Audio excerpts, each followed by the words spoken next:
আজকে খাসির মাংস করব। এখানে আমি 1.5 কেজি খাসির মাংস এনেছি, তাতে দই, সর্ষের তেল আর আদা বাটা দিয়ে এটাকে মেখে 1 ঘন্টা আগে আমি রেখে দিয়েছি। কড়াইতে তেল দেওয়া হয়ে গেছে, কারণ হচ্ছে আমি আলু আর পেঁপে দিয়ে মাংসটা করব। আলু পেঁপে দিয়ে এই খাসির মাংস খুব সুন্দর লাগে। তো পেঁপেগুলোকেও এরকম ডুমো ডুমো কেটে নিয়েছি, আলুগুলোও কেটে নিয়েছি, এগুলোকে আগে ভেজে নিতে হবে।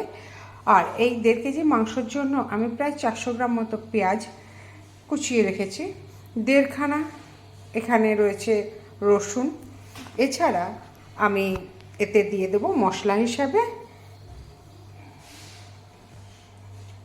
হলুদ গুঁড়ো, লঙ্কা গুঁড়ো, জিরে গুঁড়ো, ধনে গুঁড়ো। এগুলো জিরে গুঁড়ো, ধনে গুঁড়ো এগুলো সমস্ত কিন্তু আমি বাড়িতেই করে নিয়েছি। গোটা জিরে, গোটা ধনে সমস্ত কিছু কিনে এনে সেগুলো ভালো করে ধুয়ে রোদে শুকিয়ে তারপরে এগুলো মিক্সিতে গুঁড়ো করে রেখে দিয়েছি। তাতে কিন্তু খেতে বেশি ভালো হয়। আর আদা বাটা আমার কড়াই থাকে, তো আদাও আর একটু বেটে রেখে দিয়েছি। একটু আদা করতে দিতেও হবে, একটু মাখানোও আছে। আর তার সাথে এই সানরাইজের মিট মশলা এইটা দেব, অবশ্যই 2 প্যাকেট। হ্যাঁ, আর ওতে দই খানিকটা দিয়েছি, অর্ধেকের বেশি, আর অল্প একটু দই রয়েছে, সেটা রান্না করার সময় পরে আবার দইটা ওর মধ্যে দিয়ে দেব। তো এখন শুরু করছি খাসির মাংসটা তৈরি।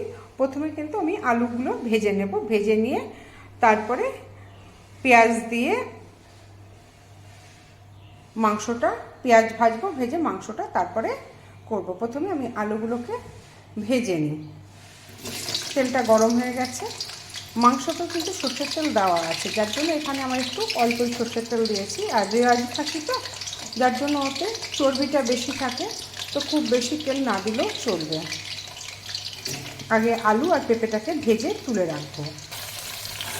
আলুগুলো ভাজা হচ্ছে, আলুগুলো একটু লাল লাল করে ভেজে নিয়ে আলু পেঁপেটা তুলে রেখে তারপরে পেঁয়াজটা দেবো। আর একদিকে ভাতও বসানো হয়ে গেছে, ভাত ফুটছে। মাংসের আগেই অবশ্য ভাতটা হয়ে যাবে। তো এরপরে পেঁয়াজটা দেব। আলু আর পেঁপেটা ভেজে তোলা হয়ে গেছে, পেঁয়াজটা এবার কড়াইতে দিয়ে দেবো।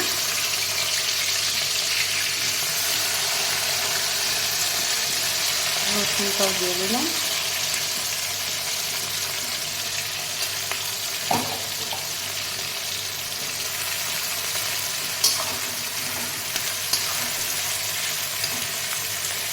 এটা ভাজা ভাজা হলে তারপর মাংস।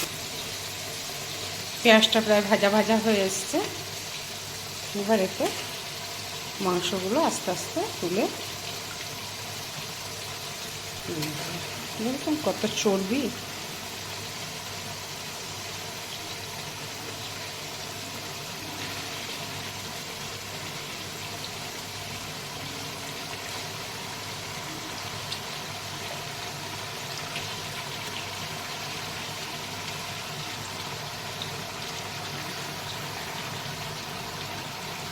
মাংসটা দেওয়া হলো, এবার মাংসটাকে ভালো করে নেড়ে ছেড়ে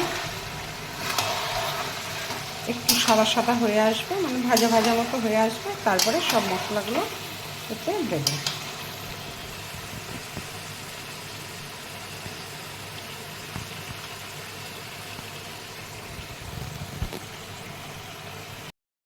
একটু ফুটছে, একটু সাদা সাদা করে ভেজে নিয়েছি। এরপরে আমি সব মশলাগুলো দিয়ে দেবো। প্রথমে তো মিট মশলাটা দিয়ে দিলাম, 2 মিট মশলাই দিয়ে দেবো।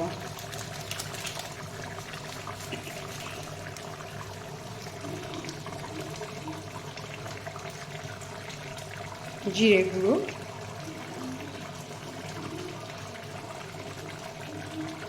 ধনে গুঁড়ো, লঙ্কা গুঁড়ো খুব বেশি দেবো না, বাড়িতে বেশি ঝাল কেউ খায় না। 1 চামচ মতো লঙ্কা গুঁড়ো দিলাম।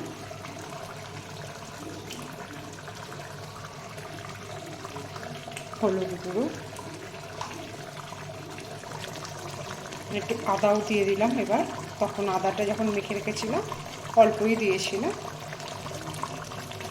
লবণ দিয়ে দেবো স্বাদ মতো, যে যেরকম লবণ খেতে পছন্দ করেন তেমনি মতো দিয়ে দেবে। দিয়ে এটাকে কষাতে হবে।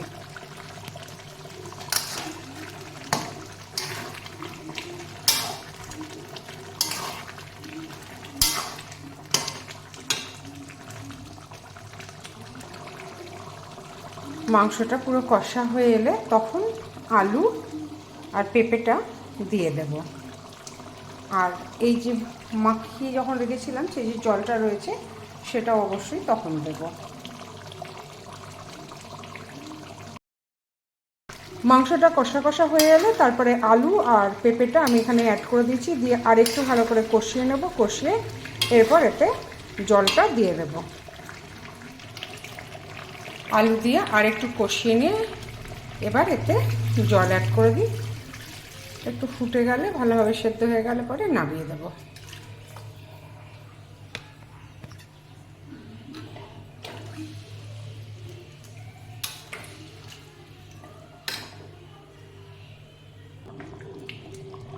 পেঁপে আলু দিয়ে খাসির মাংস আমার রেডি হয়ে গেছে। যে জলটা দিয়েছিলাম জলটা একটু ফুটে ফুটে কমে গেছে এবং আলুগুলো এবং মাংসগুলো ভালো করে সেদ্ধও হয়ে গেছে।